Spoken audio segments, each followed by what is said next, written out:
Hello, guys. Today I am back with another new chapter which is very, very important. And this question comes every year for the examinations like DLED, BEd, CTET, UPTET, WBTET, and etc. Here on your screen, there is a question: what are the different types of reading? The following types of readings are here: 1. Skimming, number 2. Scanning, number 3. Intensive reading, number 4. Extensive reading. Now let we start from the first point, that is skimming. What is skimming? Skimming is sometimes referred to as gist reading. Skimming may help in order to know what the text is about at its most basic level. You might typically do this with a magazine or newspaper and would help you mentally and quickly shortlist of those articles which you might consider for a deeper read. You might typically scheme to search for a name in a telephone directory. Comprehensive is, of course, very low, and understanding of overall content very superficial. Scheming will certainly save you a lot of time. Few more points are also here to understand this topic, scheming. First, you see that fast reading to get general idea of text. It will give you an overview or main points of text. We will know this answer by following those short points. What to read while scheming? Keywords, ignore details. Bold words, heading or titles, first and last sentence oblique paragraph. Students, I am going to make you understand in Hindi also, so that it will be more comfortable to understand what I have explained just now on your screen. Skimming को कभी कभी केवल पढ़ने के रूप में संदर्भित किया जाता है। योजनाबद्धता यह जानने में मदद करती है कि पाठ अपने सबसे बुनियादी स्तर पर क्या है। यूँ तो आमतौर पर आप लोग क्या करते हैं, जैसे पत्रिका हो या समाचार पत्र हो, उनके साथ आप ऐसा करते हैं और आपको मानसिक रूप से जल्दी से उन लेखों को संक्षिप्त करने में मदद करेंगे जिनके लिए आप विचार कर सकते हैं। आप आमतौर पर एक टेलीफोन डायरेक्टरी में नाम खोजने के लिए स्किम ही करते हैं, जैसा कि आप डिटेल्स में सब चीज़ नहीं देखते हैं। उसमें क्या करते हैं, जिस व्यक्ति का नाम और नंबर आपको पाना होता है, आप उसको झटपट यानी कि क्विक उसको आप ढूंढने की कोशिश करते हैं। तो उसी प्रोसेस को इसमें क्या कहा जाता है, स्किम कहा जाता है।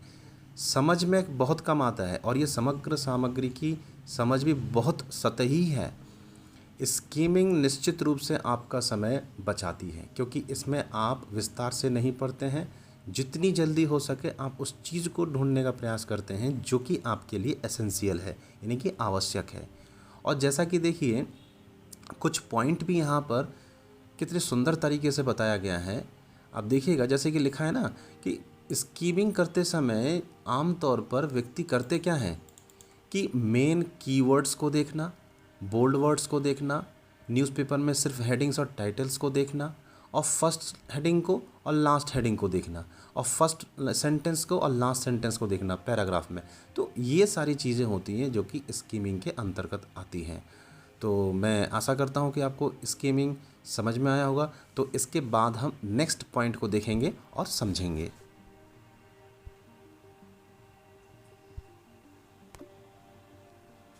Okay guys, let we move with the next point, that is scanning.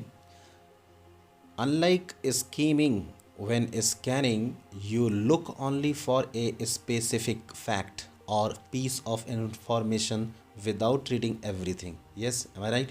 You scan when you look for your favorite show listed in the cable guide, for your friend's phone number in a telephone book, and for the sports scores in the newspaper. For scanning to be successful, you need to understand how your material is designed as well as comprehend what you read so you can locate the specific information you need. Scanning also allows you to find details and other information in a hurry. Yes, guys, we have some more points. With the help of these more points, we will understand this scanning. What scanning looks like? What scanning looks like? Search keywords, less reading, more searching, looking for specific words, numbers, names, etc. Headings or titles. So this answer also to be understood in Hindi. तो दोस्तों, मैं आपको इस point का उत्तर भी आपको हिंदी में समझा देता हूँ, तो समझिएगा। स्कीमिंग जो होता है ना, उसके ये बिल्कुल विपरीत होता है। स्कैन करते समय आप कुछ भी पढ़े बिना केवल एक विशिष्ट तथ्य या जानकारी के टुकड़े को देखते हैं। जब आप अपने पसंदीदा यानी कि जिसको आप पसंद करते हो कि इस चीज़ को ही आपको पढ़ना है या देखना है, तो आप उसी की तलाश करते हैं। जैसे मान के चलिए आपके पास केबल गाइड की बुक है जिसमें लिस्टेड है यानी कि सूचीबद्ध होते हैं, तो आप दोस्तों के फ़ोन नंबर के लिए भी अब क्या करते हैं, टेलीफोन बुक में जाते हैं जो सब कुछ लिस्टेड होते हैं, यानी क्या होते हैं, सूचीबद्ध होते हैं। और अखबार में खेल के स्कोर के लिए भी आप इसी ही यानी कि स्कैनिंग का ही प्रयोग करते हैं। तो यानी कि वहाँ क्या आप देखते हैं कि कितना स्कोर हुआ है, आप डिटेल्स में नहीं देख रहे हैं। तो सफल होने के लिए स्कैनिंग के लिए आपको यह समझने की आवश्यकता है कि आपकी सामग्री कैसे डिज़ाइन की गई है, और साथ ही साथ आप जो पढ़ते हैं उसे समझने की आवश्यकता है ताकि आप अपनी विशिष्ट जानकारी का पता लगा सकें। स्कैन करने से आप जल्दी में विवरण और अन्य जानकारी पा सकते हैं। जैसा कि स्क्रीन पर आपने कुछ देर बाद देखा कि कुछ पॉइंट ऐसे भी लिखे हुए हैं जिसको आप बड़ी सरलता से समझ सकते हैं कि स्कैनिंग जो होता है वो किस तरह दिखता है। यानी कि अधिकतर आप लोग क्या करते हैं, कीवर्ड्स को ढूंढते हैं। इसमें आप पढ़ते कम हैं और सर्चिंग ज़्यादा करते हैं, यानी कि ढूंढते ज़्यादा हैं, तलाश ज़्यादा करते हैं, पढ़ते नहीं हैं।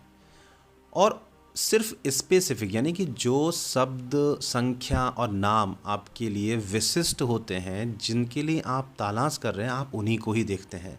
और उसमें हेडिंग्स भी शामिल होते हैं और टाइटल्स भी शामिल किए जाते हैं। तो आपको समझ में आया ना। इसके बाद हम अगला हेडिंग लेंगे जो कि Okay guys, you have third point on your screen, that is inclusive reading. I am going to make you understand about the inclusive reading, that the readers take a text, study it line by line and refer at very moment to the dictionary about the grammar of the text itself. The purpose of intensive reading is getting literal meaning of the text. Readers are also concerned with the meaning of individual words or sentences. Reading of textbooks is the example of intensive reading. Generally, oral reading becomes the example of intensive reading. Intensive reading is usually a classroom oriented activity in which students focus on the linguistic or semantic detail of the passage. Intensive reading calls students' attention to grammatical forms, discourse markets, and other surface structure detail for the purpose of understanding literal meaning. Intensive reading means that to read some matter very thoroughly and deeply. Intensive reading means reading single book over and over to get its literal meaning. Guys, you have understood, those who are well in English, so they can understand these all points in English well. Now I am going to make you understand in Hindi, so the Hindi students will understand this point and all very easy way. देखिए, अब मैं आपको जो हिंदी में बताने जा रहा हूँ इसको बड़ी सरलता से आप समझिएगा। इंटेंसिव रीडिंग इसका मतलब सिर्फ एक ही अर्थ होता है, जो पढ़ने वाला होता है वो टेक्स्ट बुक का अध्ययन करता है, वो उसी किताब को लेता है जिसका वो अध्ययन करता है। और वो अध्ययन करने का तरीका उसका क्या होता है, एक एक लाइन को सही तरीके से पढ़ना और सही तरह से पढ़ना, यानी कैसे कि मान के चलिए उसी लाइन में उसको कोई ऐसा वर्ड दिखता है जिसको वो ग्रामेटिकली करेक्ट करता है, देखता है और समझता है और डिक्शनरी का प्रयोग करता है। क्यों? क्योंकि उसे उस चीज़ को समझना है, तो ग्रामेटिकली उसको वो देखने की कोशिश करता है। इसी का मतलब ही क्या होता है, वो इंटेंसिव रीडिंग, जिसको यानी कि जब वो किताब पढ़ता है वो लिटरली क्या कर रहा है, वो हर तरीके से समझ रहा है, यानी कि वर्ड टू वर्ड को समझ रहा है, सेंटेंस फॉर्मेशन को समझ रहा है, यहाँ तक कि वो सेंटेंस फॉर्मेशन जो ग्रामर को यूज़ करके किया जाता है उस तरीके से समझ रहा है। तो साधारण तौर पर हम इसे ये कह सकते हैं कि जो पढ़ने वाला होता है वो सिर्फ टेक्स्ट बुक्स को ही पढ़ता है, वही क्या होता है, इंटेंसिव रीडिंग होता है। यानी कि वो क्या कर रहा है, उसको ओरली पढ़ रहा है, यानी मौखिक रूप से पढ़ता है, और मौखिक रूप से किसी किताब को पढ़ना ही इंटेंसिव रीडिंग कहलाता है। जब क्लास में कोई भी बच्चे या बच्चों को मान के चलो, वो क्या करता है, दो भाषाओं को प्रयोग करता है, कभी एक भाषाओं का प्रयोग करता है। तो देखिए यहाँ हम सिर्फ एक भाषा की बात कर रहे हैं जिसे हम कहते हैं लिंग्विस्टिक। तो लिंग्विस्टिक का अलग एक और शब्द होता है जिसे हम कहते हैं सीमेंटिक। तो वो एक ही भाषा में वो पढ़ता है और उसी भाषा में ही उसका वो अर्थ निकालने का प्रयास करता है। उसी चीज़ पर वो क्या करता है, ग्रामेटिकल फॉर्म को वो ज़्यादा स्ट्रेस देता है, यानी उस पर अटेंशन ज़्यादा रहता है। तो इस तरीके की जितनी भी अध्ययन क्रियाएं हैं वह एकमात्र किसके इंटेंसिव स्टडी के अंतर्गत आती हैं, अर्थात इंटेंसिव रीडिंग के अंतर्गत। कि इसमें जो पढ़ने वाला होता है ना, वो अपनी उस चयन की गई पुस्तक को बड़े ही ध्यान से पढ़ता है, थॉरवली पढ़ता है, किसी भी एक वर्ड को यानी शब्द को छोड़ता नहीं है। हाँ, और एक ही पुस्तक लेता है और उसको बार बार पढ़ता है जब तक कि उसका अर्थ वो सही तरह से समझ नहीं लेता है। तो आशा करता हूँ आपको अच्छी तरह समझ में आया होगा। Guys, you have another point which is extensive reading. In short, sometimes we say ER. Okay, let me know in details. Extensive reading is considered as being reading rapidly. The readers read books after books. Its attention is paid to the meaning of the text itself, not to the language. The purpose of extensive reading is for pleasure and information. Readers are more concerned with the meaning of the text than the meaning of the individual words or sentences. Generally, silent reading becomes the example of extensive reading. Extensive reading is of large quantities of materials for long text because reading is individualized. Students choose the books by themselves, what they want to read. Extensive reading means reading different books or similar ideas. तो आपने जैसा कि देखा, मैंने English में आपको पढ़ के बताया, तो इसी इंग्लिश के डिटेल्स को मैं आपको हिंदी में समझाता हूँ, तो आपको बड़ी ही आसानी से समझ में आएगा। व्यापक रीडिंग को तेज़ी से पढ़ने के रूप में माना जाता है, यानी कि इसमें जो पढ़ने वाला होता है वो बड़ी तेज़ी से पढ़ता है और एक पुस्तक के बाद वो एक और पुस्तक पढ़ता है, यानी कि वह उसमें अर्थ पर ध्यान देता है, न कि किसी भाषा के लिए वो पढ़ता है।